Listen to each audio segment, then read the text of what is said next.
Hello everybody, welcome to number 27. I'm Jack and today we're going to find out which of these two cheap luxury V8s is better. It's also an opportunity for me to introduce you to my new purchase, this CL500 that I got for just £500, and to say a regretful goodbye to my wonderful XJR Reggie and find out what's happening to him.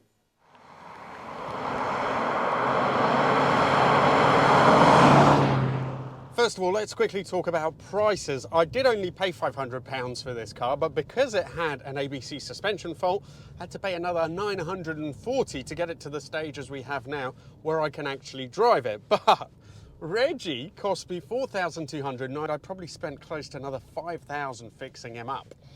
Now this, although it is based on the W220 S-Class saloon, it's actually 8 inches shorter. It also has a really quite exotic composition of materials to build the body, including aluminium, plastics, and the door frames are actually magnesium. So it's disappointing to hear that it actually weighs more than a normal S500 W220. It weighs 1,840 kilos as opposed to 1,800.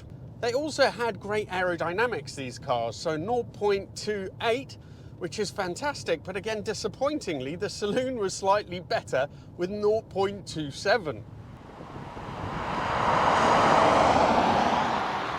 In terms of motor, this has the Mercedes V8 with 304 horsepower. The Jag trumps it with 380, and you might think it would have been more apt to compare it to the AMG version of this, which has about 500 horsepower. But I still have a sneaking suspicion that it doesn't really feel like this is particularly lacking in power. Yes, it's not quite as quick as Reggie when you put your foot right down to the floor, but it is helped because that V8 is incredibly smooth, and also the gearbox on this is way more responsive than the 4-speeder that Reggie has, even though that 4-speeder is actually a Mercedes unit, but it just takes a split second for it to even realize what you're trying to do. This works much, much better. In terms of fuel consumption, the CL is also really rather good. So on a motorway run at sort of 65, 70 miles an hour, you can get 13 miles to the gallon. So it is about a quarter more efficient than Reggie would ever be.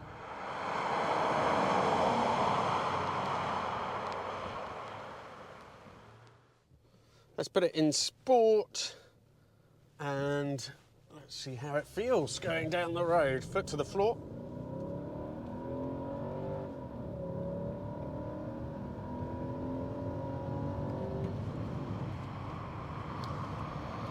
Despite the difference in power figures, it really doesn't feel that different to Reggie, to be quite honest. It's losing out on 60 horsepower, but all I can say is that to me in the car, it doesn't feel like it. Handling, the steering is pretty vague and it is very much lacking in feel, but the chassis is so well tied down. That troublesome hydraulic system, when it does work, is really pretty special. So as you could see there, even on twisty tight corners, which aren't the natural environment for one of these, it behaved itself really, really well. It's pretty neutral. It's a big, heavy car. You can feel that, but it's pretty astounding just how good it is. And I think this was the first Merc which had double glazing. Either way, double glazing or not, everything in the cabin is so well isolated. Although it corners so flatly, the suspension is also absolutely beautiful, and again, it just feels expensive. It feels like you're in an expensive car. It's cassetting you. It's definitely stiffer than it is in the saloon. It doesn't quite iron out every single bump in the same way, but then the upside is you come here, tip it into the corner, and it does so well. The active suspension on this, well, it's hydraulic active suspension, I suppose. It allows a tiny bit of lean, but the car's very neutral, it's really controlled. And unlike the Jag, I think because it keeps the body more controlled, at the end of the day, perhaps it's even more comfortable. We're going to find out in a minute because I'm going to take the Jag out as well.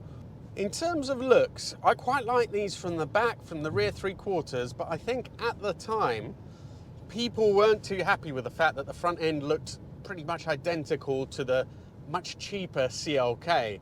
I can understand why, and I'm not a fan of that. The version that came after this had a redesigned front end, and it just had much more presence. The saloons looked a little bit cheap inside. I think these Mercedes made a little bit more of an effort with. Having said that, it's not perfect.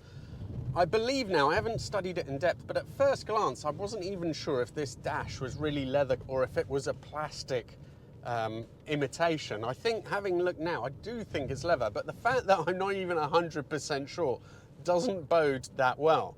I think some of the wood veneer won't be matching the quality and the look of the Jag. The switchgear isn't Mercedes' best, but it's all right, and I love the instruments there with the sort of floating needles. All in all then, even though this isn't the sporty version of the CL, there is absolutely no doubt that it is far superior to Reggie. But let's find out if there's any area in which the XJR can claw back any of that lead.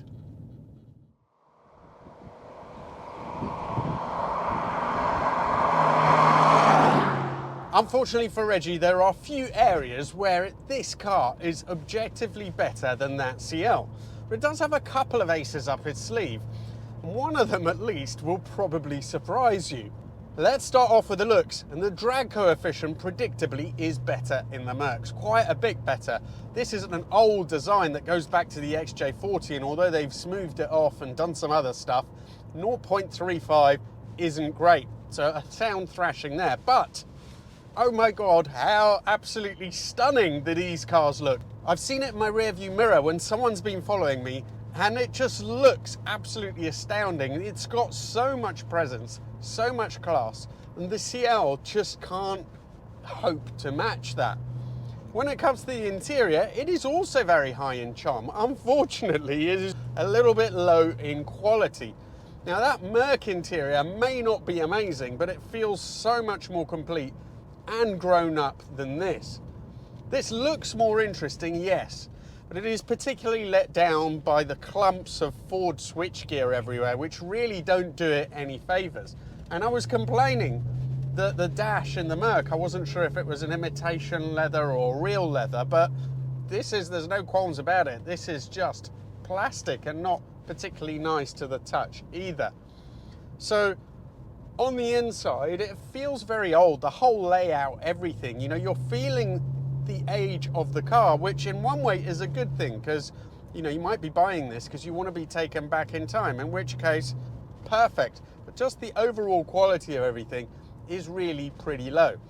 Let's just see how it compares in terms of pace, because I thought that Merc felt quicker than I expected. Now this has to have more pace on its side because, you know, it is a supercharged 4-litre engine, 60 more horsepower.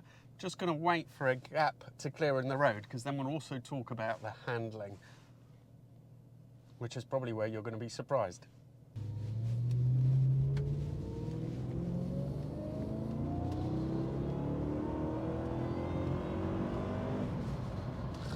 So at normal driving, normal speeds, you can't hear that supercharger at all. When you put your foot to the floor, you can hear a bit of belt whine, the engine turns a bit meaner, and it starts to reveal more of a sporty side that you haven't come across before.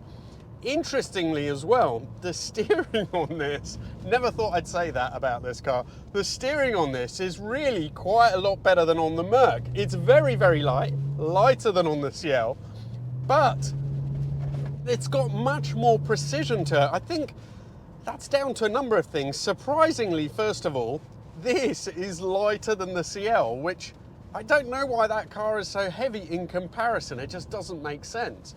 And secondly, it just has a little bit more agility on its side. The wheels perhaps make a bit of a difference because this has proper low profile, bigger rims. Perhaps that's where the precision comes from. So if you want to go for a spirited drive, I would say that this is more fun. Reggie is also much more responsive on the throttle.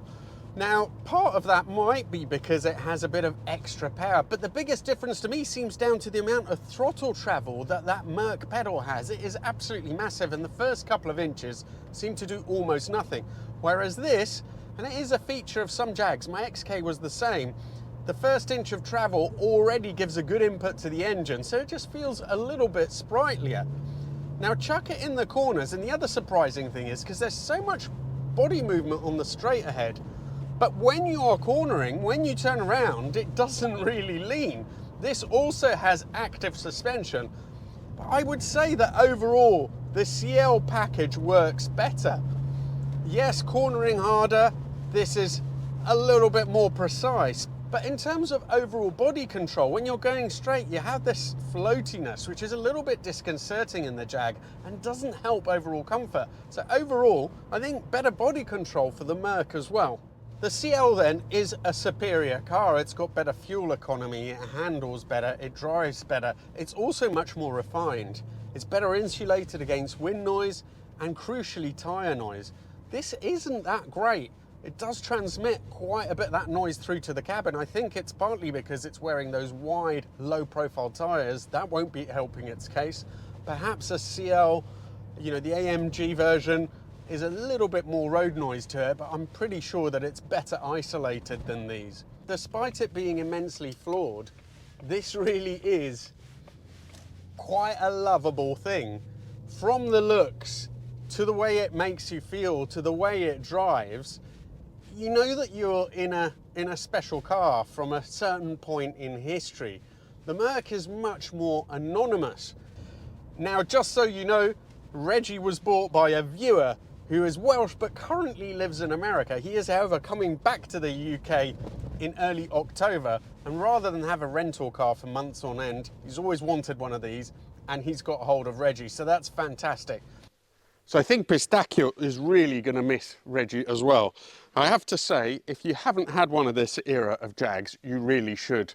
If you haven't yet followed me on Facebook, please do. I'm trying to grow that page. It would really help the channel. I'll put the link in a pinned comment.